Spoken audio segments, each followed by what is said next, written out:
Bienvenidos amigos, esto es Honestamente, programa número 58. Soy Fray Nelson Medina. Hace pocos días circuló una noticia, felizmente falsa, sobre la muerte del Papa Benedicto.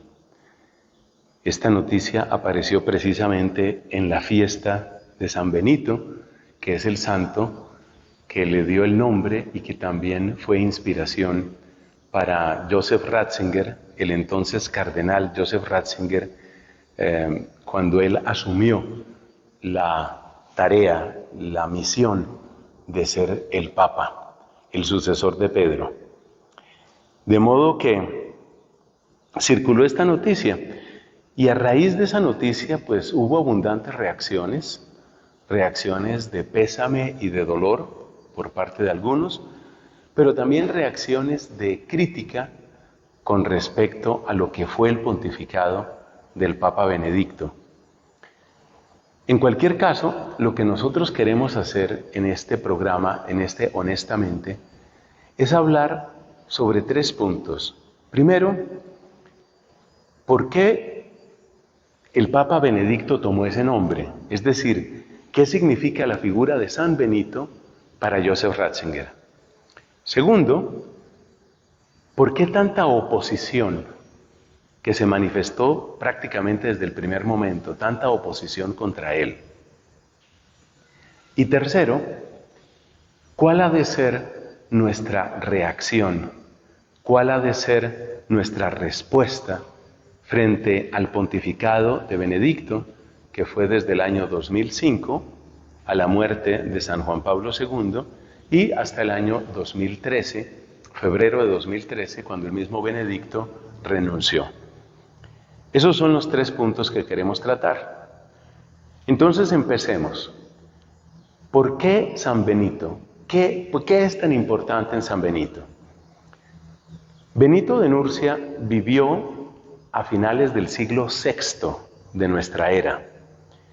Si nosotros recordamos por la historia, la ciudad de Roma, la gran capital del imperio llamado precisamente Imperio Romano, había caído en manos de tribus bárbaras. Y esto significa que Roma se había convertido en una triste sombra de lo que había sido en otras épocas. Pero no solo desde el punto de vista político, administrativo o económico. Cuando Benito fue enviado por su familia para adelantar estudios en Roma, se encontró con un ambiente decadente, un ambiente de mediocridad y de corrupción. Encontró que la vulgaridad, la codicia, la ambición estaban por todas partes. No solamente en la sociedad en su conjunto, sino también en la iglesia, sobre todo esa palabra tan fastidiosa para los corazones enamorados, la palabra mediocridad. Y eso fue lo que Benito encontró cuando llegó a la ciudad de Roma. Encontró mucha mediocridad, encontró terrible corrupción en la sociedad y en la iglesia. Y por supuesto, esto le produjo rechazo, le produjo fastidio. Benito entonces toma una opción radical, se aleja de la ciudad, busca la naturaleza y empieza a llevar una vida de soledad, de oración y de penitencia.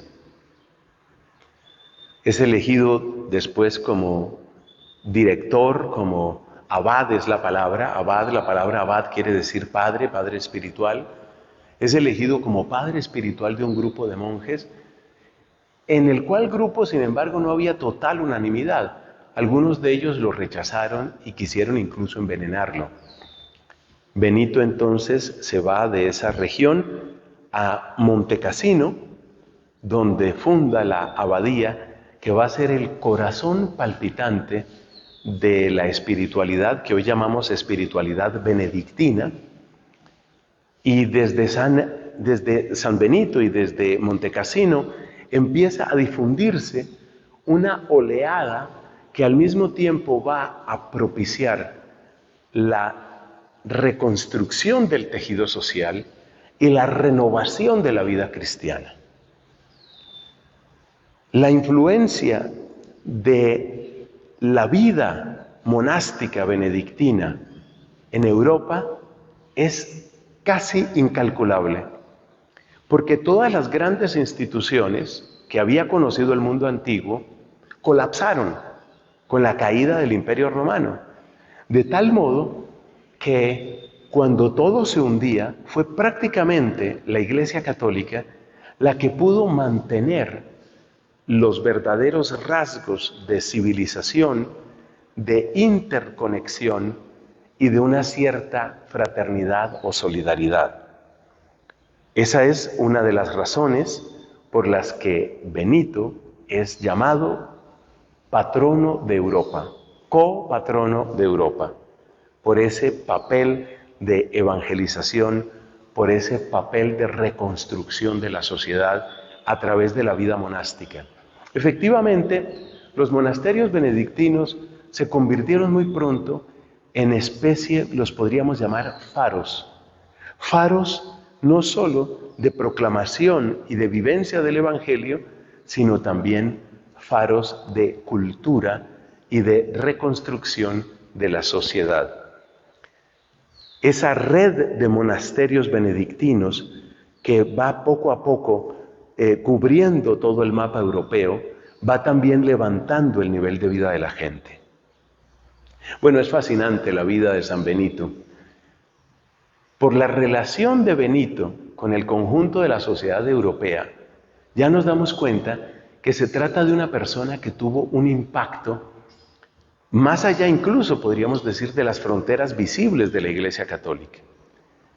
Volvamos ahora a la figura del Papa Benito, o el Papa Benedicto, es el mismo nombre, Benedicto XVI. Es decir, volvamos a ese momento cuando el Papa asume el nombre de Benedicto. ¿Y qué significa esto? Pues hemos dicho que el proyecto, por darle un nombre, no lo utilizaría el mismo santo, pero el proyecto benedictino cobija esas dos realidades. ¿Cuáles? La reconstrucción del tejido social y la renovación de la Iglesia. No es otro el programa que ha tomado el Papa Benedicto durante su servicio como teólogo, como prefecto de la Congregación para la Doctrina de la Fe, como Papa y después como esa especie de ermitaño humilde que ha permanecido en el Vaticano dedicado fundamentalmente a la oración. Es decir, que lo que podríamos llamar el proyecto de San Benito es también el proyecto de Benedicto. La necesidad de reconstruir el tejido social y la necesidad de renovar la vida cristiana.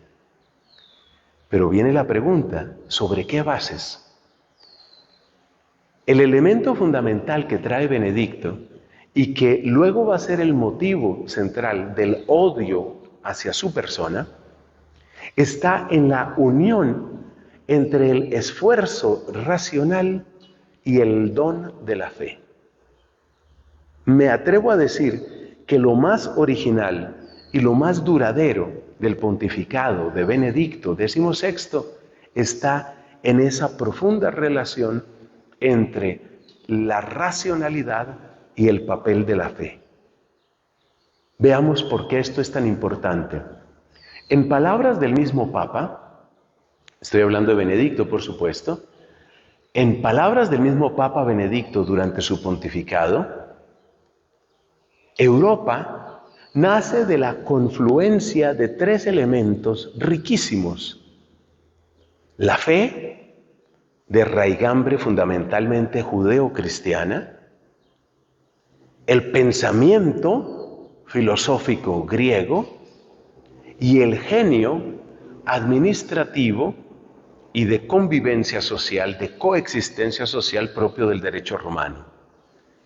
Derecho romano, pensamiento griego, fe judeo-cristiana, son los tres pilares sobre los cuales ha querido establecer la providencia divina ese continente que llamamos el viejo continente, esa Europa que después va a llevar el Evangelio prácticamente a todo el globo terráqueo.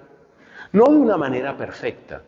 Muchas veces, junto al proyecto evangelizador, ha habido intentos más o menos acertados, muchas veces descarados, de imperialismo y de despojo de otras culturas, de superioridad, de arrogancia. Hay muchos defectos, pero no se puede negar que no hay fuerza evangelizadora comparable a lo que ha hecho Europa por el resto del mundo, muy particularmente a través de España, pero este es tema para otra reflexión. Entonces, Europa nace de esta conjunción entre fe, derecho y pensamiento. Por consiguiente, estima Benedicto, que la renovación del tejido social de Europa requiere una nueva articulación entre la capacidad racional, la razón, y el don de la fe, que nos viene fundamentalmente por la predicación de los apóstoles y por el testimonio de innumerables santos. Este es el proyecto de Benedicto. Esta es la manera de él responder al ideal al que tendió San Benito.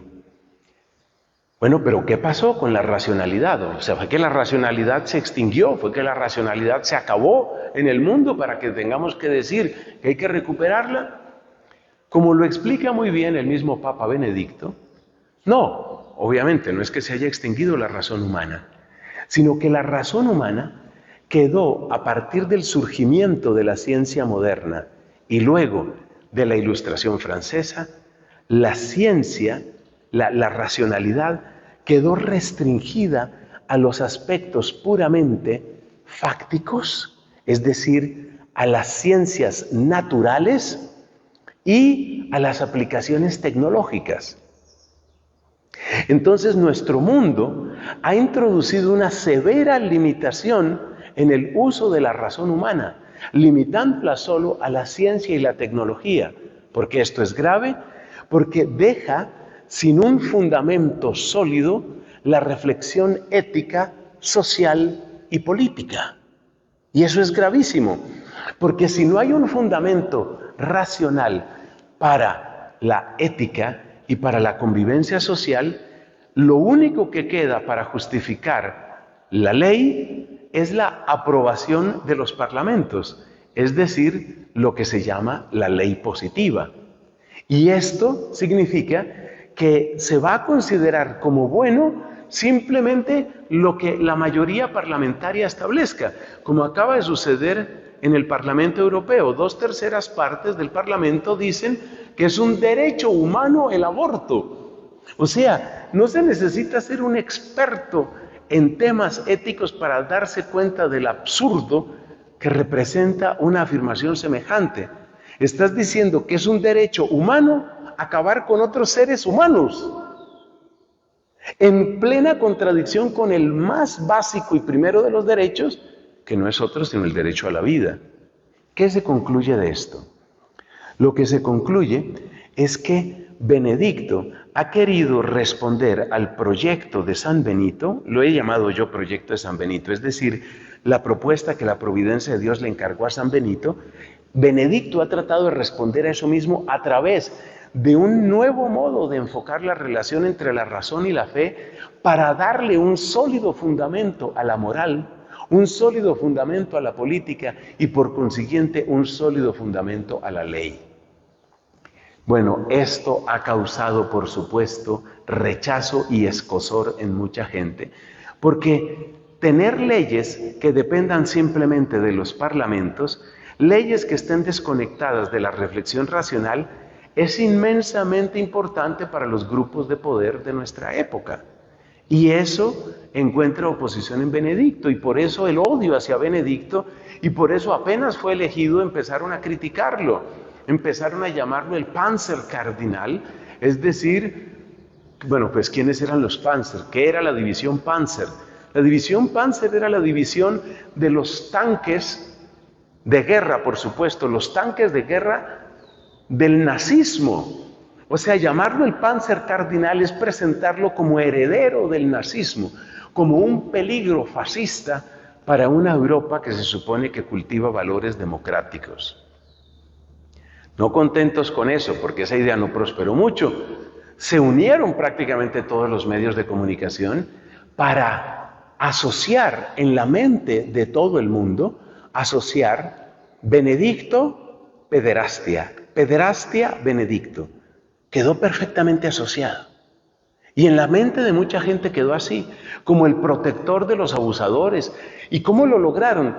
Pues de muchas maneras, pero una de las principales fue mostrando en cada una de las noticias que tenían que ver con el Papa, y esto lo recuerdo yo muy bien, y muchos de ustedes lo recordarán también, no importa lo que hiciera el Papa, no importa qué país visitara, lo único que interesaba era si se reunía o no se reunía con las víctimas de abuso, qué les decía, qué protestas tenía la gente contra el Papa. El odio contra Benedicto finalmente es un odio contra el proyecto de cimentar la relación entre razón y fe, porque si como quiso y quiere el Papa Benedicto, hoy Papa Emérito, si como quiso y quiere se vinculan razón y fe, entonces la moralidad no depende simplemente de los caprichos de un parlamento y de la ley positiva. Último punto, ¿qué nos corresponde a nosotros entonces? Lo primero que nos corresponde es apreciar y agradecer el legado de Benedicto. Hasta este momento, la historia no le hace justicia. Hasta este momento, las acusaciones, incluso extemporáneas, brutales, agresivas, repletas de calumnias y medias verdades en contra de Benedicto, parece que ganan la partida. Pero yo, como muchos otros, soy de la idea de que la historia dará la razón. Porque efectivamente, una civilización que llega a decir estupideces tan grandes como que el aborto es un derecho humano, una civilización que toma esa clase de opciones, está condenada al suicidio colectivo, está condenada a hundirse. Y es algo que ya está sucediendo, entre otras cosas, porque el egoísmo propio de esa mentalidad cierra las puertas al índice mínimo de recuperación de la tasa de natalidad. Así que yo soy del pensamiento, y no soy el único que lo cree, soy del pensamiento que hemos tenido entre nosotros a un verdadero profeta. Cuando grabo estas palabras, este es un nonagenario de mucho más de 90 años de hecho, que sigue fiel en su tarea de la oración, de la intercesión y de la lectura, la reflexión. Su legado estará haciendo su obra en la medida en que nosotros tomemos conciencia de cómo la profundidad de su pensamiento era exactamente lo que se necesitaba y se necesita, sin quitar nada a la riqueza del pontificado de Juan Pablo II, sin quitar nada a los notables aportes, muchos de ellos positivos, del Papa Francisco, sin quitar nada, porque aquí no se trata de hacer una carrera de papas, pero es indudable la injusticia que se ha cometido de manera repetida, agresiva contra el Papa Benedicto XVI. Y por eso le acompañamos, le seguimos acompañando con la oración hasta el último aliento que Dios le conceda en esta tierra, con la plena conciencia de que su legado, su testimonio y su palabra darán fruto en la obra de Dios. Que así sea. Estuvo con ustedes Fray Nelson Medina.